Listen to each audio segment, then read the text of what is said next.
Hello दोस्तों, कैसे हैं आप लोग। और ये क्लास में लेके आया हूँ आपके सामने टैक्स की सीए इंटर टैक्सेशन क्लास। जो हमारी सैलरी की क्लास चल रही थी उसी क्लास को हम आगे बढ़ा रहे हैं और उसी क्लास की हम रिकॉर्डिंग कर रहे हैं।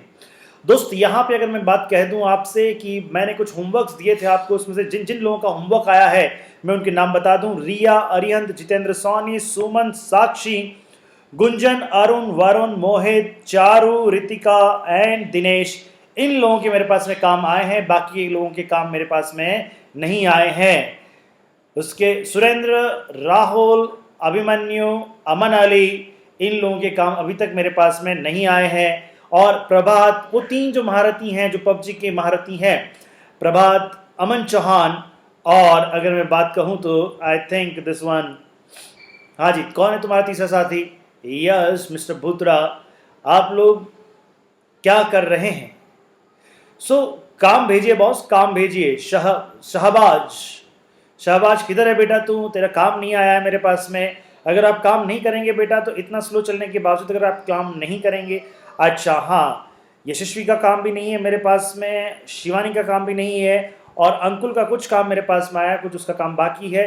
तो आप सब लोगों से मेरी ये गुजारिश है, ये दरख्वास्त है कि आप अपना काम करके मुझे भेजें, काम करके देखें आप, तभी आपको समस्या आएगी और उसका समाधान भी आपको समझ में आएगा। चलिए, अभी तक जो मेरे पास में रिपोर्ट आई है उसके बेसिस में मैं इस क्लास को आगे बढ़ाता हूं। मैंने आपसे पूछा था जो जो क्वेश्चंस नहीं आते हैं आप मुझे मैसेज कर दीजिएगा, और उसमें से कुछ मैसेजेस मेरे पास में आए हैं, उनके मैं वन बाय वन क्वेश्चंस लेता हूं। जो सबसे ज़्यादा क्वेश्चन पूछा गया, क्वेश्चन नंबर 33। दोस्त, क्वेश्चन नंबर 33 में एक नया कॉन्सेप्ट भी है, छोटा सा कॉन्सेप्ट है जिसको अभी तक हमने डिस्कस नहीं किया था। आइए पहले हम रीड करते हैं क्वेश्चन नंबर 33 को। आपके सामने आपकी स्क्रीन पे ये रहा question number 33। During the previous year 1920, ABC Limited paid rupees 60,000 per month as salary to Mr. X and provide a rent-free unfurnished house. अच्छा, एम्प्लॉय ने rent free unfurnished house provide किया है। लीज रेंट बिंग कितना है उसका? 15,000, यानी कि employer खुद उसको रेंट पे लेके आ रहा है और फिर एम्प्लॉय को पे कर रहा है। अच्छा, ABC Limited, this is the new point which we have not discussed yet. ABC Limited also paid income tax of rupees 9,000 on behalf of Mr. X in connection with the rent free accommodation. दोस्त, ये क्या है कि होता क्या है, समझिए। जब हम कोई एकोमोडेशन, यानी कि हालांकि पॉइंट पुराना पॉइंट है इस बार, मतलब आप पुराना पॉइंट है जो मेरे हिसाब से क्वेश्चंस एग्जाम के पॉइंट ऑफ व्यू से ये इतना ज़्यादा इंपॉर्टेंस नहीं रखता है, फिर भी चूंकि हमारे कोर्स में, इसलिए हम डिस्कस कर लेते हैं। दोस्त, क्या होता है कि जब आप परक्विजिट्स, यानी कि जब आप कोई फैसिलिटी, एम्प्लॉयर कोई फैसिलिटी एम्प्लॉय को प्रोवाइड करवाता है, एम्प्लॉयर कोई फैसिलिटी एम्प्लॉय को प्रोवाइड करवाता है, तो ऐसी कंडीशन में क्या होता है कि हम क्या करते हैं, उस फैसिलिटी का एक टैक्सेबल वैल्यू निकालते हैं और वो सैलरी में ऐड करते हैं, और टोटल सैलरी के अंदर वो टैक्सेबल पोर्शन भी आता है, वो यानी कि परक्विजिट्स की वैल्यूएशन भी आता है। जैसे सपोज मैं यहाँ पे बात करूं, यहाँ पे अगर बात करें, देखिए, तो रेंट फ्री एकोमोडेशन का जो वैल्यूएशन आया, वो वैल्यूएशन कितना आया यहाँ पे? 1,08,000। कितना आया यहाँ पे? 1,08,000। तो इस 1,08,000 पे टैक्स भी बनता है, क्योंकि ये टैक्सेबल सैलरी का पोर्शन है। टैक्सेबल सैलरी का पोर्शन है तो यहाँ पे क्या बनता है? इसका टैक्स भी बनता है। तो यहाँ पे क्या किया गया, इन दिस कंडीशंस क्या हो गया कि एम्प्लॉयर क्या कर रहा है, इस 1,08,000 वाले पोर्शन पे, ओनली 1,08,000 वाले पोर्शन पे जो टैक्स बन रहा है, वह अपने हिसाब से क्या कर रहा है? 9,000 रुपया पे कर रहा है। एक पॉइंट लिख लीजिएगा, लिखिएगा, सारे लोग लिखिएगा please. Tax on perquisites, tax on perquisites valuation paid by employer, ये हेडिंग है, इसमें पहला पॉइंट लिखिएगा। In the employer books, in the employer books, there will be no deduction,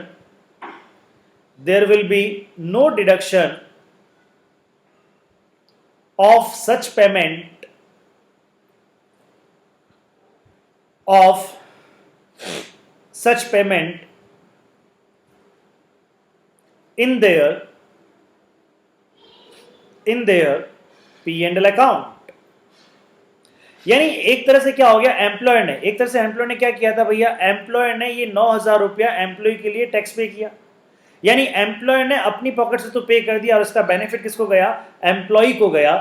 फिर भी टैक्स में क्या बोला गया है, इस 9,000 का एम्प्लॉयर को कोई भी किसी भी तरह का डिडक्शन नहीं मिलेगा। समझ में आ गई बात? अच्छा, सेकंड पॉइंट लिखे, to some extent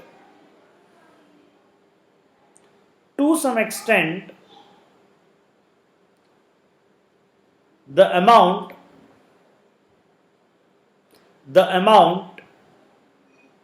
which is pertaining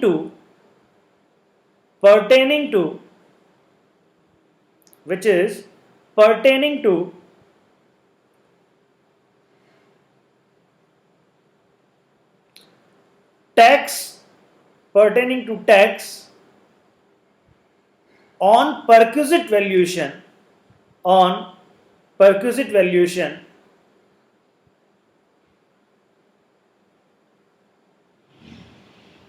comma, this will not be part of taxable salary, not be part of taxable salary of employee, यानी taxable salary of employee। यानी इस पॉइंट में मैंने क्या लिखवाया, इस पॉइंट में मैंने ये लिखवाया कि वह टैक्स का पोर्शन, जैसे सपोज 9,000 इन्होंने टैक्स पे किया, तो जितना पोर्शन ये परक्यूजिट से रिलेटेड है, जितना पोर्शन ये परक्यूजिट के टैक्सेशन से रिलेटेड है, उतने पोर्शन तक को हम इनकम में शामिल नहीं करेंगे। समझ में आ गया? अभी और समझाऊंगा इस क्वेश्चन को, चिंता ना करें। थर्ड पॉइंट लिखें, this 9,000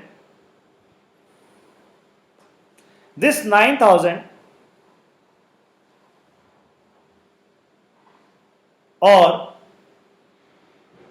any such amount paid by employer will be as good as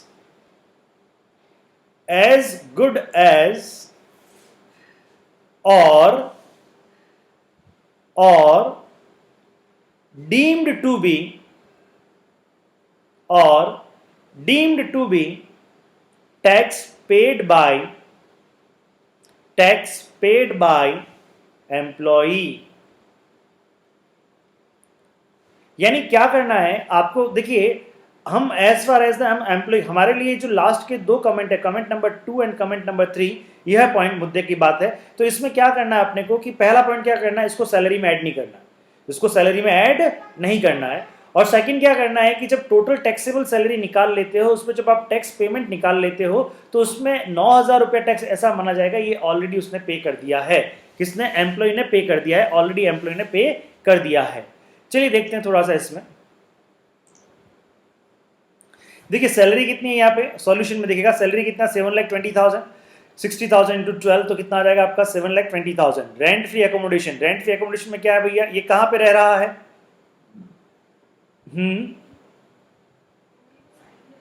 connection with the compute the now during the previous year ABC ने पे इतना rent free accommodation, lease rent, connection with the rent for accommodations.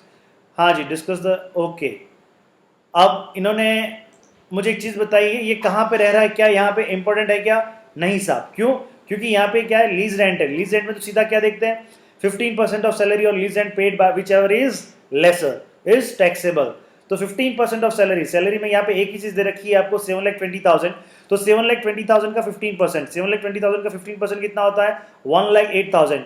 और rent पे कितना किया आपने 1,80,000, तो 1,08,000 और 1,80,000 इसका हम क्या करेंगे, ये इन दोनों में क्या देखा जाएगा, विच एवर इज लेस, तो क्या होता है 1,08,000। तो 1,08,000 यहाँ पे क्या हो जाएगा, टैक्सेबल हो जाएगा। 1,08,000 कितना हो जाएगा, टैक्सेबल हो जाएगा। इन दोनों को हमने ऐड किया तो ये हमारे पास में कितना आ गया, 8,28,000। कितना आ गया बेटा, 8,28,000। उसमें से स्टैंडर्ड डिडक्शन लेस कर दिया 50,000 का, तो पीछे कितना बच गया आपका 7,78,000।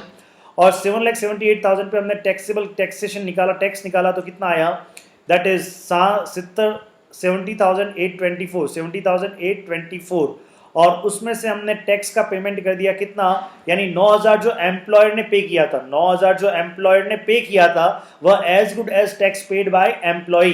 तो 70,000 में से कितना लेस हो जाएगा, 9,000 आपका लेस हो जाएगा, तो पीछे आपका क्या बचेगा 61,824 और इसको हम राउंड ऑफ कर देंगे 61, राउंड ऑफ कर देंगे तो क्या आ जाएगा 61,820, राउंड ऑफ करते कितना आ गया 61,820। तो यहाँ पे ये पॉइंट आपको समझ में आ गया होगा, ठीक है ना। अब देखो भाई, देखो टोटल टैक्स अगर मैं बात कहता हूं, टोटल इनकम कितनी है आपकी 7,78,000, टोटल इनकम कितनी है आपकी 7,78,000, उस पर टैक्स कितना बना आपका, उस पर टैक्स बना आपका 70,824 बना ये। अच्छा, हालांकि ये पॉइंट मैं समझा रहा हूं बट फिर भी ठीक है, जिसको थोड़ा नहीं समझ में आए तो भी टेंशन लेने की जरूरत नहीं है, इतना इंपॉर्टेंट नहीं है। अब देखिए आपकी टोटल इनकम जो है, टोटल इनकम क्या है 7,78,000 है, टोटल इनकम कितनी है 7,78,000, उसमें जो टोटल टैक्स बन रहा है वो कितना बन रहा है 70,824, कितना बन रहा है 70,824। तो अगर मैं, अच्छा तो इस 7,78,000 में एक बार स्टैंडर्ड डिडक्शन को भूल जाओ, हम ये मानेंगे स्टैंडर्ड डिडक्शन जो दिया गया है वो किस में से दिया गया है, सैलरी में, इस इनकम में से दिया गया है, समझ में आ गई बात। तो यहाँ पे रेंट फ्री एकोमोडेशन कितना है 1,08,000, तो 1,00,000 अगर सपोज कीजिएगा मैं ये आपसे पूछता हूं कि अगर मेरी इनकम 7,78,000 है, 7,78,000 है, उस पे 7,78,000 है, उस पे जो टैक्स बन रहा है वो मेरा 70,824 बन रहा है, तो इट मीन्स मेरा 1,08,000 पे कितना टैक्स बनेगा। तो 1,08,000 पे कितना टैक्स बनेगा, देखो ये समझ में आया, 70,824 अपॉन 7,78,000 इंटू 1,08,000, तो ये प्रोपोर्शनेट टैक्स आ गया 9831.61, यानी 9832 क्या आ गया ये आपका 9832 आपका वैल्यूएशन, ये टैक्स वैल्यू आ गई। किस पे आ गई ये tax value, 9832 is a taxation value, it's a taxation value on perquisites का taxation value इतना आ रहा है।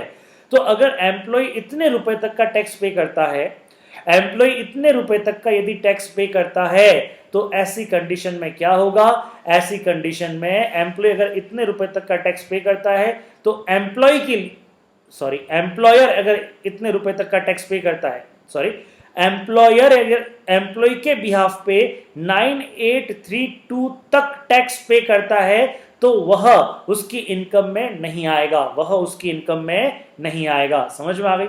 मान लो यहां पे क्वेश्चन क्या है, नेक्स्ट क्वेश्चन दिया हुआ, बी क्वेश्चन दिया हुआ है कि B presume in the above question ABC limited has paid income tax ₹20,000, यानी एम्प्लॉय ने कितना टैक्स पे कर दिया 20,000 का टैक्स पे कर दिया। अब 20,000 में से परक्यूजिट्स पे टैक्स कितना है, 20,000 में से परक्यूजिट्स पे टैक्स कितना है 9832, कितना है, अरे यार बार बार ही आ जाता है 9832, परक्यूजिट्स पे कितना टैक्स है 9832। तो गाइस 9832 यह अमाउंट तो एम्प्लॉय की सैलरी में काउंट नहीं होगा, यह अमाउंट तो एम्प्लॉय की सैलरी में काउंट नहीं होगा। बाकी का जो एक्सेस अमाउंट है, एक्सेस का मतलब क्या हो गया, 20,000 में से अगर 9832 चला जाएगा तो 10,168, यह जो एक्स्ट्रा अमाउंट एक तरह से income tax paid by the employer on behalf of employee, तो यह बेटा जी एक तरह से क्या हो जाएगा, यह उसकी सैलरी में जुड़ जाएगा। तो देखिए पेमेंट ऑफ इनकम टैक्स, बाकी सारी चीजें पेमेंट ऑफ इनकम टैक्स, ये देखिए 10,168 यह इसमें जुड़ गया।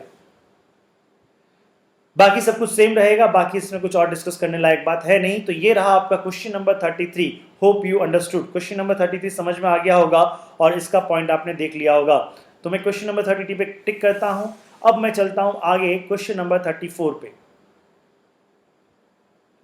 प्यारा सा क्वेश्चन है क्वेश्चन नंबर 34। क्वेश्चन नंबर 34 में भी आई थिंक 1 2 3 4 5 6 लोगों ने प्रॉब्लम पूछी है क्वेश्चन नंबर 34 में। चलिए क्वेश्चन नंबर 34 देखते हैं। Mister ex finance manager of KLM limited Mumbai furnish the following particular for the financial year 1920। हाँ जी, क्या है, सबसे पहले वो कहाँ रह रहे हैं, मुंबई में रह रहे हैं। कहाँ रह रहे हैं भैया जी, मुंबई में रह रहे हैं। कहाँ है, मुंबई में है, मुंबई में है। ठीक है। सैलरी कितनी है इनकी? 46,000 पर मंथ है। अच्छा, एक बड़ा सा अजीब सा क्वेश्चन आया कि मुंबई की पॉपुलेशन क्या होगी सर? रेंट फ्री एकोमोडेशन में पॉपुलेशन के हिसाब से काम करते हैं। अरे बेटा, किस दुनिया में, जिसने भी ये पूछा है आप किस दुनिया में हो बेटा? मुंबई की पॉपुलेशन बताओ 25 लाख से कम होगी क्या? अरे मुंबई की पॉपुलेशन बच्चा जी, बेटा जी, मेरे बच्चे, मेरे प्यारे प्यारे मुन्ने, मुंबई की पॉपुलेशन 25 लाख से ज्यादा ही होगी। तो ये 7.5 में नहीं आएगा, ये 10 में भी नहीं आएगा, ये 15% में आएगा। किस में आएगा? 15% में आएगा। अगर मुंबई है, दिल्ली है, अगर महानगर के नाम दे दिए हैं तो वहां पे फिर पॉपुलेशन देने की जरूरत नहीं है, ठीक है ना? अरे हाँ बेटा, मैंने बोला था पॉपुलेशन दी हुई होगी, लेकिन कहीं कहीं बड़े शहरों में इंप्लाइड होता है पॉपुलेशन 25 लाख से क्या है, ज्यादा है, ठीक है। चलिए, तो rent free accommodation owned by the company, यानी अब इसमें ओन्ड बाय द कंपनी है, तो कंपनी में क्या देखेंगे अपन की पॉपुलेशन अब पता चल गया अपने को 25 लाख से क्या है, ज्यादा है, तो कितना परसेंट आएगा आपका? 15%। अच्छा, रेंट फ्री एकोमोडेशन के लिए सैलरी क्या होती है? रेंट फ्री एकोमोडेशन के लिए सैलरी क्या होती है बेटा जी? सैलरी का मतलब क्या होता है? वो होता है ना BBC plus CDA plus taxable portion of allowances plus leave salary. समझ में आ रही बात? ये रेंट फ्री एकोमोडेशन के लिए सैलरी का मीनिंग हुआ करता था। बात समझ में आ रही है? बीबीसी होगा वो लेंगे, सीडीए लेंगे, टैक्सेबल पोर्शन ऑफ अलाउंसेस लेंगे। कौन सा लेंगे? अलाउंसेस लेंगे। ध्यान रहे वहां पे किसी परक्यूजिट्स का टैक्सेबल पोर्शन नहीं आएगा। आइए अब क्वेश्चंस में आगे बढ़ते हैं। Rent free accommodation owned by the company, यानी 15% ऑफ सैलरी अपने को लेना पड़ेगा। हाउसिंग लोन उसने लिया है 6 लाख का। At the rate of the interest कितना है आपका? 5% पर एनम है, और आपने पूरे साल आपका यही आउटस्टैंडिंग रहा है। और एसबीआई का रेट कितना है? 10.5%। कितना बेनिफिट मिल रहा है? 5.5% का, क्योंकि एसबीआई का रेट कितना है बेटा? 10.5%, और इसका रेट कितना है? 5%। तो बेनिफिट कितना मिला? 10.5 माइनस 5 इक्वल टू 5.5%। अच्छा, अब यहां पे मंथली रिकॉर्ड करने की जरूरत नहीं है। यस गाइस, हम जो पॉइंट कर रहे थे, housing loan of ₹6 lakh at the rate of interest कितना है? 5% पर एनम है, 10.5% पर एनम इंटरेस्ट रेट है एसबीआई का, तो बेनिफिट हो रहा है 5.5% का। तो देखिए, मैंने कहा था मंथली आउटस्टैंडिंग बैलेंस पे हम कैलकुलेशन करेंगे। अब बच्चा जी, इसने इस बार कोई पेमेंट ही नहीं किया है, इस बार रीपेमेंट ही नहीं किया है, तो पूरे साल अगर मैं मंथली आउटस्टैंडिंग देखूं, पूरे साल हर महीने में आउटस्टैंडिंग देखूं, तो वो कितना होगा? 6 लाख ही। वो कितना है बेटा? 6 लाख ही है। तो ऐसे कंडीशन में क्या होगा बच्चा जी? ऐसे कंडीशन में आप 6 लाख का एक साथ में इंटरेस्ट भी कैलकुलेट कर सकते हैं। समझ में आया चीज? Okay. Gift made by the company in kind on the occasion of the wedding anniversary कितना है? ₹4750। कितना है आपका? 4750। वेडिंग एनिवर्सरी पे कितना है आपका? 4750। ओके, दैट इज 4750 आपका है गिफ्ट। वेडिंग एनिवर्सरी पे गिफ्ट आया है आपका। चलिए, हाँ जी। A wooden table of 4 chairs were provided to Mr. X at his residence. These were purchased on 1/5/2016 for ₹60,000 and put to use इतना sold इतना। अच्छा, ये कौन सा है? सपोज कीजिए, कौन सा है बेटा? ये ट्रांसफर ऑफ मूवेबल प्रॉपर्टी। कौन सा है ये? Transfer of movable property. If you remember, transfer of movable property में कितनी बातें हुआ करती थी? ट्रांसफर ऑफ मूवेबल प्रॉपर्टी में हमारी बात में, हाँ जी, कितनी बातें हुआ करती थी भैया ट्रांसफर ऑफ मूवेबल प्रॉपर्टी में? याद है आपको? 3 था आपका। कौन कौन सा था आपका? यस, कंप्यूटर, लैपटॉप था, मोटर कार था, और अदर फर्नीचर था। अदर फर्नीचर में क्या था आपका? 10% एसएलएम। कितना था? 10% एसएलएम, याद है ना? और पार्ट ऑफ द ईयर को हम इग्नोर कर देते थे। चलिए, उसके बाद में क्या है? Personal purchase through credit card provided by the company. Okay जी। An ambassador car which was purchase by the company on इतना put to use on the same day was sold to the SSC for इतना। अच्छा, इसमें भी ये क्या है? Transfer of motor car है। ये क्या है? ट्रांसफर ऑफ मोटर कार है। ये है क्रेडिट कार्ड फैसिलिटी है। ये क्या है? क्रेडिट कार्ड फैसिलिटी है। और ये क्या है आपके पास में? ये है transfer of movable property other than motor car और कंप्यूटर, लैपटॉप। यह है आपका गिफ्ट। यह है क्या है आपका? गिफ्ट। बेटा जी, गिफ्ट में ना ये अमाउंट जो है 4750, ये 4750 आप इसको कट कर दें, ये गलत है, यहाँ पे आपका प्रिंटिंग मिस्टेक है बच्चा, इसको आप गलत कर दें, इसको आप क्या कर दें, इसको आप कट कर दें। अरे चल नहीं रहा है, चल नहीं रहा है, चल नहीं रहा है। इसको 4750 का हम कट कर देंगे और इसकी जगह पे जो अमाउंट आएगा ना, वो अमाउंट आएगा आपका 60,000। ये क्या हो रहा है, यहाँ अमाउंट लिख लेना भैया 60,000, आ नहीं रहा है, आप लोग लिख लेना यहाँ पे 60,000। समझ में आ रहा है आपको? ठीक है, यहाँ पे गिफ्ट का वैल्यू कितना हो जाएगा आपका, दैट इज 60,000। कितना हो जाएगा यहाँ पे 60,000।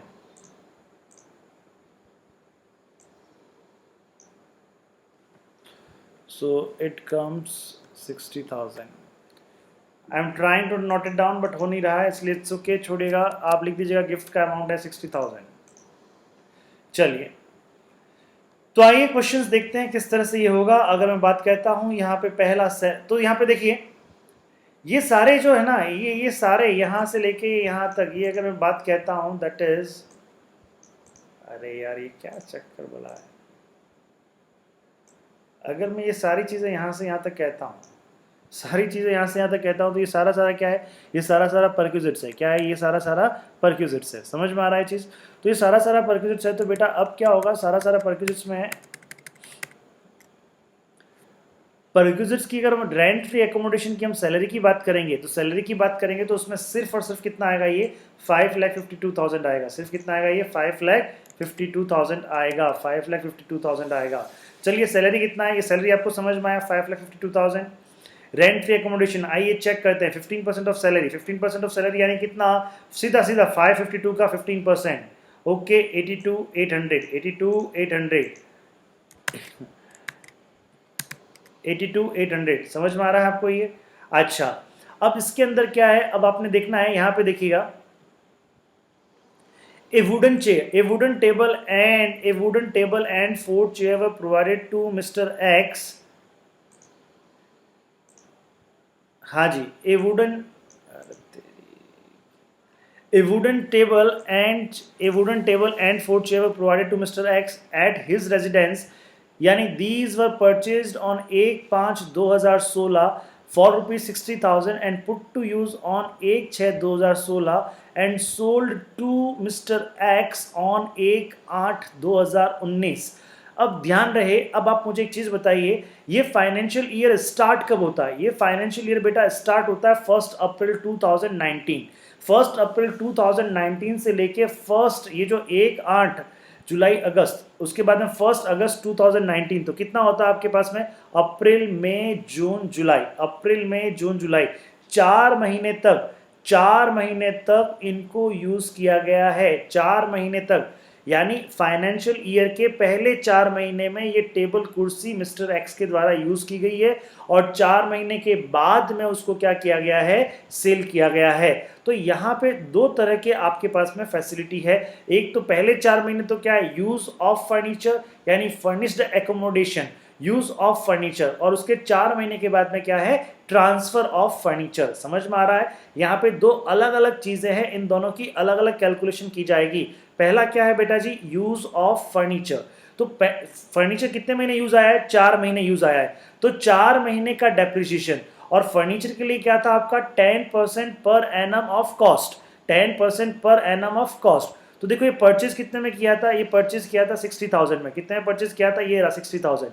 ये परचेज किया था आपने 60,000 में परचेज किया था। 60,000 का 10% कितना होता है, 6,000। 6,000 डिवाइडेड बाय 12 मल्टीप्लाइड बाय 4। तो ये यहाँ पे देखिएगा, ये यहाँ पे ये पॉइंट आया आपका 6,000 divided by into 10, sorry 60,000 into 10%, वही आपका 6,000 डिवाइडेड बाय 12 मल्टीप्लाइड बाय 4। तो ये कितना आ गया आपका, दैट इज योर 2,000 इसकी क्या आ गई, ये वैल्यू आ गई। ये 82,800 में हमने 2,000 को ऐड कर दिया और 84,800 ये हमारा टैक्सेबल वैल्यू आ गया, जो कि हमारे यहाँ पे ये टैक्सेबल वैल्यू आ गया। आपको समझ में आ गया होगा। यहाँ पे वापस मैं आपको बताऊं कि रेंट फ्री एकोमोडेशन के साथ में कुछ फर्नीचर 4 महीने के लिए यूज करने के लिए भी दिया गया है, 4 महीने के लिए यूज करने के लिए भी दिया गया है। तो पहले 4 महीने का डेप्रिसिएशन यहाँ पे ऐड होगा, ये फर्निश्ड एकोमोडेशन की वैल्यू आ जाएगी। आपको समझ में आ गया? अच्छा साहब, समझ में आ गया ना ये चीज़? चलिए ठीक है, हाँ जी। अब इसमें, अब इसका अगर मैं देखूं ट्रांसफर में देखो यहाँ पे ये नीचे दिया हुआ है सेल ऑफ टेबल। ये क्या दिया हुआ, सेल ऑफ टेबल चेयर, ये दिया हुआ ना आपको, इसके लिए क्या वर्किंग नोट बनाया देखो। तो ये कब किया है इन्होंने ट्रांसफर, देखो समझो यहां पे अगर हम बात करते हैं तो अगर मैं बात कहूं कि दीज वर परचेज ऑन 1/5/2016 और पुट टू यूज कब किया 1/6/2016। तो डेप्रिसिएशन कब से काउंट करेंगे 1/5 से या 1/6 से? 1/6 से पुट टू यूज से डेप्रिसिएशन काउंट करते हैं। 1/6/2016, 2017, 2018, हाँ जी, और 1/6/2016 से लेकर 17 एक साल हो गया, 18 दूसरा साल हो गया और 19 तीसरा साल हो गया। यानी 1/6/2019 तक कितना होता है, या मैं 30/5 कहूँ वो भी एक ही बात है, 30/5/2019 तक कितने साल होते हैं? 3 साल होते हैं। उसके बाद में तो क्या है कि 1/8 को तो दे दिया, यानी पीछे पार्ट ऑफ मंथ है, तो पार्ट ऑफ मंथ को हम क्या करते हैं? इग्नोर करते हैं। पार्ट ऑफ मंथ को क्या करते हैं बेटा? इग्नोर करते हैं। तो आइए नीचे देखें हम, 3 साल का डेप्रिसिएशन लगेगा 10% से, तो 60,000 का 3 साल का डेप्रिसिएशन 18,000, यह उसका आज का वैल्यू कितना आ गया? यह उसका आज का वैल्यू लेस करने के बाद में, अगर आपको ये ध्यान में रहा हो तो ये लेस करने के बाद में, सपोज कीजिएगा आपको यहाँ से ध्यान रहा हो तो ये लेस करने के बाद में देखिए 42,000 आ गया। और ये कितने में लिया इन्होंने? 30,000 में लिया। यानी ऐसे सीन है, मिस्टर एक्स ने 42,000 की चीज को कितने में लिया? 30,000 में लिया। तो 12,000 परक्विजिट का वैल्यूएशन आ गया और ये 12,000 टैक्सेबल वैल्यू आ गया, ये 12,000 टैक्सेबल वैल्यू आ गया। समझ में आ गया? ये फर्नीचर का पॉइंट मैंने एक साथ डिस्कस कर लिया है, ये पॉइंट नंबर 5 मैंने पूरा एक साथ डिस्कस कर लिया है, आपको समझ में आ गया होगा। अच्छा, personal purchase through credit card. अब ये क्रेडिट कार्ड के थ्रू पर्सनल परचेज किया जा रहा है तो डेफिनेटली पूरा क्या होगा? टैक्सेबल होगा। पूरा क्या होगा आपका? टैक्सेबल होगा। तो पर्सनल परचेज क्रेडिट कार्ड का ये देखिएगा, क्रेडिट कार्ड का पर्सनल परचेज पूरा क्या होगा आपका? टैक्सेबल होगा। Hope you understood. उसके बाद में क्या आया? ये एम्बेसडर कार। क्या है भैया ये एम्बेसडर कार? कब परचेज किया आपने? 16/7/2016 को आपने कंपनी ने परचेज किया था। कितने में परचेज किया था? 2,50,000 में। Put to use same date को कर लिया और सोल्ड किया एसएससी को ऑन 14/7/2019 को। कितने में? 80,000 में। गाइज यहाँ पे अगर बात करें तो मोटर कार को हमने ट्रांसफर कर दिया है, तो सबसे पहले आज की वैल्यू निकालेंगे और आज की वैल्यू के लिए मोटर कार की अगर मैं बात करता हूं तो बेटा उसमें 20% उसमें 20% डेप्रिसिएशन रेट था। 20% डेप्रिसिएशन रेट किस पे बेटा? डब्ल्यूडीवी पे। मोटर कार में किस पे रेट आता है? डब्ल्यूडीवी पे रेट आता है। तो जरा इसकी बात करते हैं, तो वही पार्ट ऑफ मंथ को इग्नोर कर देंगे या पार्ट ईयर में जो कुछ मंथ रह जाते हैं उनको हम इग्नोर करेंगे। तो बेटा जी 16/7/2016, 2016 से लेके 2017, 2018, 2016 से 2017 से लेके 2016 से लेके 2017 एक साल, 18 दूसरा साल और 16/7 और 2000, ओ माय गॉड, तीसरा साल पूरे होने से पहले। ध्यान दें यहाँ पे ध्यान दें, ये जो 14/7 को ही ट्रांसफर कर दिया, अगर ये 15/7 को या 16/7 को ट्रांसफर करता तो तीसरा साल कंप्लीट हो जाता। 3 साल कंप्लीट होने में 2 दिन नहीं, 1 ही दिन बाकी है। अगर 15/7 होता ना पूरा हम ले लेते, 1 दिन बाकी है, तो यार फिर यहां पे डेप्रिसिएशन फिर सिर्फ 2 साल का लगेगा। आइए जरा चेक करें, देखिए यहां पे चेक करते हैं। मोटर कार का ओरिजिनल कॉस्ट कितना था आपका? 2,50,000। उसमें से पहले साल का डेप्रिसिएशन इस 2,50,000 का 50% कितना होता है? सॉरी 20% कितना होता है? 50,000। ये 50,000 चला गया। अच्छा, 2 लाख में से 50,000 चला जाएगा, 2 लाख में से 50,000 चला जाएगा, तो फिर पीछे कितना बचेगा? पीछे बचेगा 2 लाख। तो इस 2 लाख का अगले साल जो डेप्रिसिएशन लगेगा, इस 2 लाख का 20% लगेगा। और 2 लाख का 20% कितना होता है? 2,40,000। सॉरी 40,000। 2 लाख का कितना होता है? 40,000। तो बेटा अब 2 लाख में से 40,000 चला गया, पीछे कितना बचा? 1,60,000। कितना बचा? 1,60,000। आज की उसकी वैल्यू, आज की मोटर कार की वैल्यू कितनी है? 1,60,000 है और उसने कितने में लिया? 80,000 में लिया। तो बाकी का 80,000 क्या हो जाएगा? Benefit provided by the employer, और ये 80,000 यहाँ पे टैक्सेबल हो जाएगा। समझ में आ गया? तो देखिए एक बार फिर क्वेश्चन की तरफ चलते हैं हम। अच्छा, उसके बाद में ये हाउसिंग लोन का अगर मैं बात कहता हूँ, यहाँ पे ये हाउसिंग लोन, ये यहाँ पे देखिए, ये हाउसिंग लोन आपको समझ में आ जाना चाहिए। क्या है इसमें? वह 10.5% था आपका, 6 लाख का इंटू 5.5% कितना है? 33,000 आपका टैक्सेबल वैल्यू यहाँ पे आ गया, टैक्सेबल वैल्यू आ गया। समझ में आ गया ये चीज़? ओके, समझ में आ गया जी, परफेक्ट। तो देखिए एक बार वापस इसको रिवाइज कर लेते हैं। सैलरी कितना है? 5,52,000 आ गया समझ में। रेंट फ्री अकोमोडेशन 84,800 समझ में आ गया आपको। उसके बाद में इंटरेस्ट फ्री लोन आपका 33,000, ये भी आपको समझ में आ गया। फिर gift given on occasion of wedding anniversary. हाँ, यहाँ पे देखते हैं, देखिएगा यहाँ पे अगर मैं यहाँ पे 60,000 की जगह अपन वही करते हैं, चलो 4750 लेते हैं। कितना लेते हैं?